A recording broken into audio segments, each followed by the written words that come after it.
रे जयदेव भवन ठारे यही प्रोग्राम टी अनुष्ठित होगा जाऊे जो थे मीडिया जो कनक्लेव होची से 7 जन मीडिया को माने पर्सनल को आमे दौचु नेशनल मीडिया अवार्ड दिया जाऊे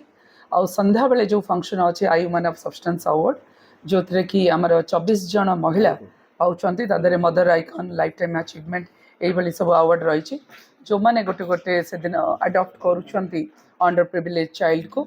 सही स्टेज रे आम रोटरी इंटरैक्ट क्लब जो माने युवा गोष्ठी अच्छा जो माने छात्र माने अच्छा छात्री माने अच्छा समाज में कार्य करुँच प्रथम रोटरी प्रथम कम्युनिटी इंटरैक्ट क्लब से दिन लंच करा जाउची प्रेसिडेंट सेक्रेटरी को इंडक्ट करा जाउची ता सहित रोट्राक्ट आउ 31 जन टीचर्स जो अच्छा से मानकु मध्य नेशनल बिल्डर अवार्ड रोटरी द्वारा सम्मानित करने को जाउछु हमें गौरव फाउंडेशन प्रेसिडेंट हिसाब से मु रुद्रनारायण सामंतराय आप समस्त को स्वागत जनाऊँ आमर 30 तारीख दिन सोमवार दिन आम दुईटी मेजर प्रोग्राम हो गोटे है नेशनल मीडिया कनक्लेव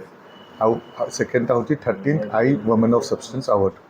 तो नेशनल मीडिया कनक्लेव रे राष्ट्रीय पत्रकार महासंघर डॉक्टर पवित्र मोहन सामंतराय सहित कोलाबोरेशन रे एटा होची मीडिया फ्रेटर्निटी सारा इंडिया रू इथे आसुचंती तो तांकर व्यू पॉइंट निया जीवो ताको गोटे डॉक्यूमेंटेशन करा जीवो आ सेटा आम चेष्टा करूँ आम चीफ मिनिस्टर एवं प्राइम मिनिस्टर पाखे पहुँचा सेकेंड है आई वुमेन ऑफ सब्सटेंस अवार्ड यहाँ हूँ 13th एडिशन तादेह से आम महिला माने विभिन्न क्षेत्र में जो मैंने से टैलेंटेड महिला माने जो आगू बढ़ी सक्सेसफुल होती अवार्ड दिज्व आउ गोटे रोटरी सहित नेशनल बिल्डर अवार्ड बोली आम ये करूँ सहित कोलाबोरेशन करके दिहूँ आमर विभिन्न पैनल डिस्कशंस पैनल डिस्कशंस जो एक्टर्स रे डॉक्टर्स रे मीडिया वाला रे एंटरप्रेन्योर्स रे तो सहीटार गोटे डॉक्यूमेंटेशन करें डॉक्यूमेंटेशन करके आमर जो विजन हूँ विकसित भारत विकसित ओडिशा तो सही डॉक्यूमेंटेशन कर आम आम सीएम और पीएम को पाक पहुँचिकी से दबाक चाहूँ आमर यही विजनटा को केमती सक्सेसफुल करूँ आम समस्त पार्टिसिपेशन समस्त वेल विशेष रिक्वायर करूँ। धन्यवाद। उपदेष्टा हिसाब रे मु केवल कहबी कलिंग गौरव फाउंडेशन यह एक अभिनव प्रयास आपण समस्ते बहुत संख्यार जोग दिंतु समस्ते यह एक नुआ विजन नूतन आदर्श नूतन चिंताधारा नहीं आम आगेचु एवं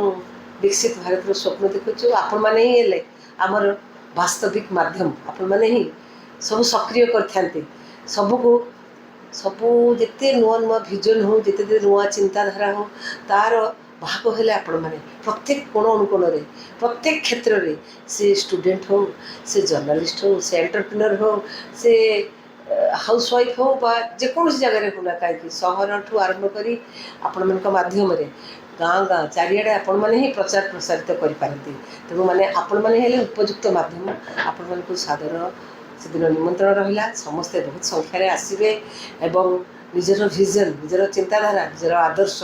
आम सहित भागीदार करेंगे एवं से दिन विभिन्न प्रकार कार्यक्रम रखा आमर सेक्रेटरी जनरल मैडम सब विषय आपण मान कहले मुझे केवल गोटे एड करने जाऊँगी आमर जो पिलामानकर जो पिलामानकु जो पाठ पढ़ाती शिक्षक माने स्कूल रे से माने प्रथमे मूलतया दिखती तापर ही गोटे यूथ आग को आग को चली तेणु से भाई आम 31 जन नेशनल बिल्डिंग अवार्ड दूचु एवं मीडिया मीडिया को तो जिते देले भी कम से जो परिश्रम करते जो आमको आगे उन्नति पथरे आगे नौ देश को जाति को सम्मानित करा 7 जन को एमती विभिन्न प्रकार विभिन्न क्षेत्र में पारदर्शिता लाभ कर आमर बहुत अवदान थिबा नारी मानक से दिन करा छड़ा ये जो विकसित भारत में गोटे अभिनव प्रयास कलिंग फाउंडेशन जे विभिन्न क्षेत्र लोक को डकाई से मीडिया हाउस हो से पॉलिटिकल ग्रुप हो से एंटरप्रेन्योर हूँ बॉलीवुड हूँ सब सेगमेंट लोक मान डकाई विशिष्ट व्यक्तिविशेष को जो मैंने आसवे और कनसेंट देती आम भावुँ एक बलिष्ठ चिंताधार माने मूलदुआ पड़ो और एक सब डॉक्यूमेंटेशन हम और डॉक्यूमेंटेशन यही आम अटकी जीवन कारण सब आम विश्वास करूँ जिंदगी की असली मुकाम अभी बाकी है जिंदगी की कई इम्तिहान अभी बाकी है अभी तो नापी है मुट्ठी भर जमी हमने अभी तो सारा आसमान बाकी है तेणु गोटे आकाश भाया आम सामने उन्मुक्त आकाश बहुत कम करने को हम ये जो आम फाउंडेसन से दिन पड़ो यहाँ ओडिशा और भारतर कोण अनुकोण पहुँचाइबार दायित्व आपंकर। नमस्कार आउ थे सादर आमंत्रण जनाऊँगी से दिन बहुत संख्यार जोग देवाई। धन्यवाद।